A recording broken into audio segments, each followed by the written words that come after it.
مولاي وعبدني ولا تفسد عبادتي بالعجب وأعزني ولا تبتليني بالكبر. مولاي خدایا عبادت توفیق را که خواهی ما عبادت باطل نکی عجب ذریعه سرا. خدای عبادت ما باطل نشی عجب ذریعه سرا. خدای عزت غوړم، عظمت غوړم، شهرت غوړم، خو خدای شهرت ما مخلوط نکی، مبتلا ما نکی تکبر سا. خو دا ډېرې جوړې جملې دي یارې شي خپلې بیمارۍ وي که نه.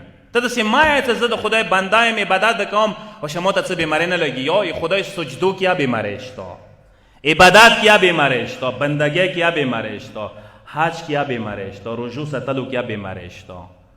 هغه بیماری څه عبادت والا بیماری ده که هغه د وپېژندله هنر و کمال اندا ده. اصل خبره دا ده کسا عبادت کې که انسان یاد وساته عجب طرف ته ووتو که نه، عجب یعنی خودپسندی طرف ته، انده ته بیع ده، انده د زوال نښه ده.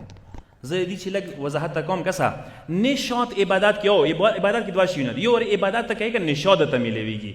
کسا عبادت وکړه، لمونځ وکړه، سجده وکړه که نه، طولني سجده وکړه، پاڅېږي، خوشحال شي، نشاط شي، پر نشاط شي، چهره د وغوړېږي، زړه د تسلي میلو شي، تسکین درته میلو شي، سکون درته میلو شی. دا نشاط بیل څه شی دی؟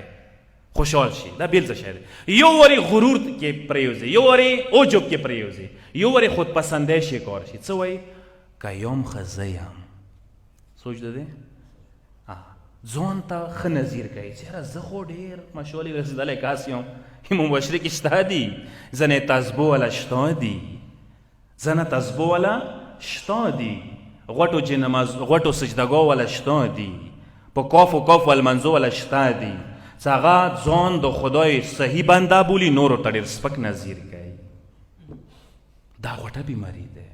دا بیماری که کله درته ولګېده که نه، بې تا اوږدې اوږدې سجدې، المنځونه، روژې، بدعتونه هغه هېڅ نه دي. بیا دي مثال مغه د شپږ زره کاله د شیطان عبادت، تا عبادت بیا چی ده؟ هغه خدای په دیواله وشتی شي، تا عبادت چی دی ورته بیا؟ مولا دی څه د بندګۍ، د عبادت، د المنځو، د مسلمانۍ، د ایمان، د مؤمنۍ بیماری وپېژندوئ. انسان څه کله ایمان کې نه دی خو بیماری معلومه ده چې بې ایمانه دی. او د ایمان والا څه بیماری دی؟ د مؤمن څه بیماری دی؟ د عبادت والا کس څه بیماری دی؟ دا بیماری وپېژنده. داسې خو نه وي چې عبادت کې یې بنده یې، المنځونه ورته کوي، روژې ورته ساتي، خمسونه ورکوي، زکتونه ورکوي، ځانه د مؤمن جوړ کړی دی، حج ورته کوي، هر یو شی د کړی دی، خو غوټه بیماری درکې دی، خودپسندۍ والا. ټولو نه ښه درته ځان بریښي، معاشره ټوله درته بده بریښي. هر چا سې ته بد رټ، هر چا نه یې تا نفرت، هر چا نه ته لمن یې راټولوي. دا ډېره غوټه بیماري ده. که دا درته ولګېده که نه پوه شه څه ته به یې شکار یې.